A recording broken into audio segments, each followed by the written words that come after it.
अब चिराग करवाने वाला है कादम्बरी को अरेस्ट। जी हाँ, जहां एक तरफ पुलिस डिपार्टमेंट जो कि पूरी तरह से परेशान है कि आखिर कादम्बरी कहाँ गई, उसे जमीन खा गई या आसमान निगल गया। उसी वक्त वहां पर चिराग आ जाता है। चिराग तेजस्वी मैम को कहता है, मैम अब मुझे पन्नू का सपना पूरा करना है। जिस तरह पन्नू पुलिस डिपार्टमेंट में रहकर लोगों की सेवा करती थी, उसी तरह मुझे भी अब पुलिस डिपार्टमेंट को ज्वाइन करना है। मैम मुझे पूरा विश्वास है कि आप मेरी मदद करोगे। मुझे पन्नू की जगह पुलिस डिपार्टमेंट में जगह मिल सकती है। तेजस्वी मैम कहती है, चिराग इतना आसान नहीं है पुलिस की वर्दी पहनना, तुम्हें उसमें कई मुसीबतों का सामना करना पड़ेगा। क्या चिराग तुम तैयार हो? वक्त तक चिराग ने ठान लिया था कि अब उसे पन्नू का सपना पूरा करना है। अब उसे किसी भी हालत में पुलिस डिपार्टमेंट में ज्वाइन होना है। और सबसे पहले यहाँ पर चिराग प्रार्थना की मौत का बदला सनाया से लेगा। दूसरा, कादम्बरी को ढूंढेगा। कादम्बरी जो कि इतने दिनों से फरार है, उसे कोई भी ढूंढ नहीं पाया है। क्या चिराग पुलिस डिपार्टमेंट में ज्वाइन होता है तो क्या वह कादम्बरी को पकड़ पाएगा? चिराग कादम्बरी को ढूंढ पाएगा या फिर नहीं? इन सारी बातों को हम आज की इस वीडियो में जानेंगे। लेकिन उससे पहले पुष्पा इम्पॉसिबल के आज के एपिसोड का रिकैप स्टार्ट करते हैं। कहानी की शुरुआत होती है सनाया से। सनाया जैसे ही देखती है कि पुष्पा के घर में कोई नहीं है, इसी चीज का सनाया फायदा उठाती है। सनाया पुष्पा के घर के बाथरूम में जाती है और दोनों ही नलों को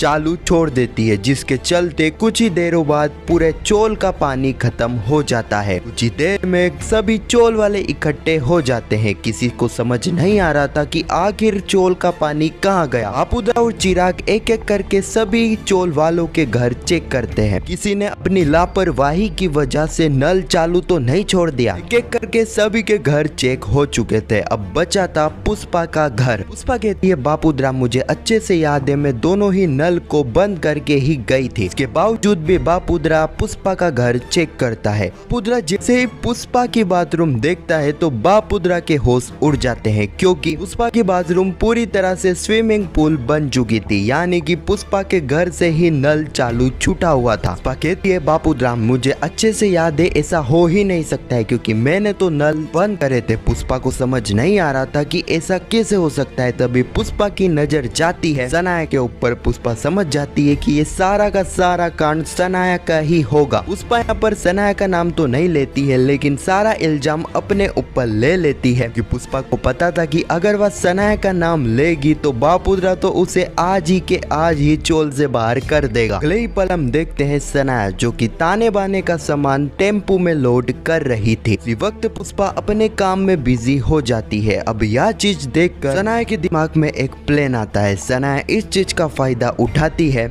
चुपके से उस ताने बाने के टेम्पू में छुप जाती है। सनाया का प्लान यह था, अगर वह इस टेम्पू में बैठती है तो वह इस चोल से तो बाहर चले जाएगी। सनाया ऐसा ही करती है, वह चुपके से टेम्पू में छुप जाती है। सनाया को बिल्कुल अंदाजा नहीं था कि यही चीज उसको आगे जाकर भारी पड़ने वाली है। अगले ही पल हम चिराग को देखते हैं जो कि पुष्पा के घर पर आता है, लेकिन चिराग डेली के अंदर नहीं आता है। चिराग अपना किट भूल चुका था और वही चीज लेने के लिए वह यहाँ पर आया था। इस वक्त तक पुष्पा, अश्विन, दीप्ति, राशि सभी चिराग को कहते हैं, चिराग अंदर आना, ये तेरा ही घर है। इतनी भी नाराजगी अच्छी नहीं होती है। लेकिन इस चीज के बावजूद भी चिराग घर के अंदर नहीं आता है। मजबूरन दीप्ति को ही चिराग का किट उसे बाहर देने जाना पड़ता है। अगले ही पल हम सनाया को देखते हैं जो कि इस वक्त तक टेम्पू में ही थे। वक्त तक काफी समय हो चुका था। सनाया को समझ आ ही नहीं रहा था कि यह टेम्पू क्यों नहीं रुक रहा है। सनाया परेशान हो जाती है। सनाया टेम्पू को ठोकती है, आवाज लगाती है, लेकिन कोई भी सनाया की आवाज सुनता ही नहीं है। कुछ देर बाद सुबह हो जाती है और वह टेम्पू अपनी डिलीवरी वाली जगह पर पहुंच जाता है। जैसे ही उस टेम्पू को खोला जाता है, सनाया जैसे ही उतरती है तो सनाया के सामने खड़ी हो जाती है पुष्पा। पुष्पा को देखकर ही सनाया के होश उड़ जाते हैं। सनाया को समझ नहीं आ रहा था कि पुष्पा उसके साथ कैसे आ गई। अब यहाँ पर हमें पता चलता है कि टेम्पू वाले ने सनाया को अंदर छुपते हुए देख लिया था और यही चीज पुष्पा को टेम्पू वाले ने बता दी थी। थी। इसी चीज का फायदा उठाकर पुष्पा सनाया को सबक सिखाना चाहती थी, इसलिए पुष्पा भी उस टेम्पो में बैठकर आ चुकी थी और वह टेम्पो और कहीं नहीं बल्कि पुष्पा के गांव गुजरात आ चुका था। सनाया को जैसे ही यह पता चलता है कि वह गुजरात आ चुकी है तो और भी ज्यादा यहाँ पर सनाया घबरा जाती है। पुष्पा कहती है, सनाया तुम्हें भगना था ना, लो ये खुली जगह है, भगो, कहाँ भगना चाहोगी। सनाया यहाँ पर भगती है, पुष्पा भी सनाया के पीछे पीछे जाती है, लेकिन कुछ देर बाद हम देखते हैं सनाया जो कि सीधे ही कीचड़ में गिर जाती है। अगले ही पल हम पुलिस स्टेशन का सीन देखते हैं। तेजस्वी मैम जो कि सभी के ऊपर काफी ज्यादा गुस्सा हो चुकी थी कादम्बरी की वजह से। तेजस्वी मैम कहती है, आखिर कादम्बरी कहाँ गई, उसे जमीन खा गई या आसमान निगल गया। हमने तो चारों तरफ नाकाबंदी लगाकर रखी थी, यहाँ तक कि हमने तो एयरपोर्ट पे भी नाकाबंदी लगाकर रखी थी, जिसके बावजूद भी हमें कादम्बरी क्यों नहीं मिली, आखिर कादम्बरी कहाँ गई। तेजस्वी मैम स्ट्रिक्ट से स्ट्रिक्ट ऑर्डर सभी पुलिस वालों को दे देती है और उन्हें कहती है कि उन्हें किसी भी हाल में कादम्बरी को ढूंढ कर लाना होगा। इस वक्त हम देखते हैं चिराग वहाँ पर आ जाता है। अब चिराग को देखकर तेजस्वी मैम काफी हैरान होती है। वह कहती है, बताओ चिराग तुम्हारा यहाँ पर आना कैसे हुआ। चिराग कहता है, तेजस्वी मैम मुझे अब पन्नू का सपना पूरा करना है। पन्नू का सपना था कि वह IAS ऑफिसर बने और वह लोगों की सेवा करे। पन्नू का सपना पूरा तो हुआ है, लेकिन आधा। अब इसी पन्नू के सपने को मैं पूरा करना चाहता हूँ, इसलिए मैंने यह डिसीजन लिया है, मुझे पुलिस डिपार्टमेंट ज्वाइन करना है और पन्नू का सपना पूरा करना है। तेजस्वी मैम, पन्नू की जगह मैं पुलिस डिपार्टमेंट ज्वाइन कर सकता हूँ ना। तेजस्वी मैम कहती है, चिराग तुम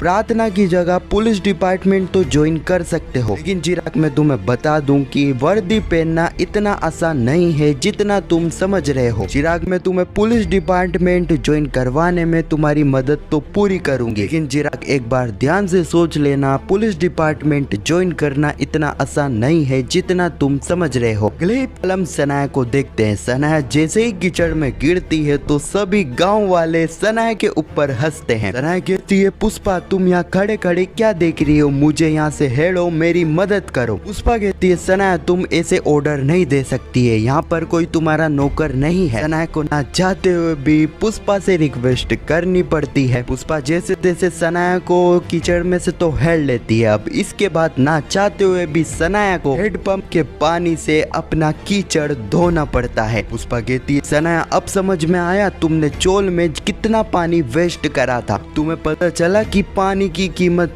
क्या होती है।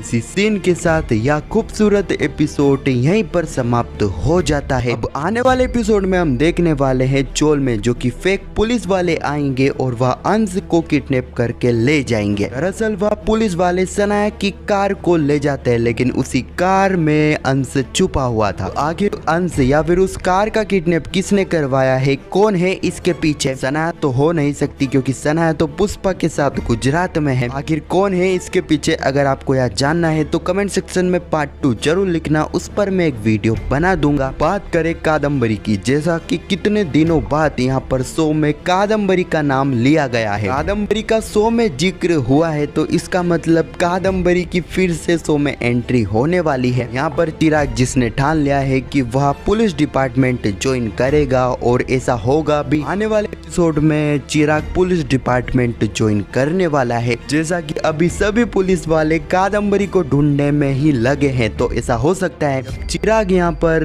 पुलिस डिपार्टमेंट ज्वाइन कर ले तो इसके बाद चिराग ही कादम्बरी को ढूंढ ले। आपको क्या लगता है कमेंट में जरूर बताना और पुष्पा इम्पॉसिबल के आने वाले एपिसोड की ऐसी वीडियो के लिए चैनल को सब्सक्राइब अवश्य करना। तो चलिए फिर मिलते हैं अगली वीडियो में, जब तक के लिए धन्यवाद।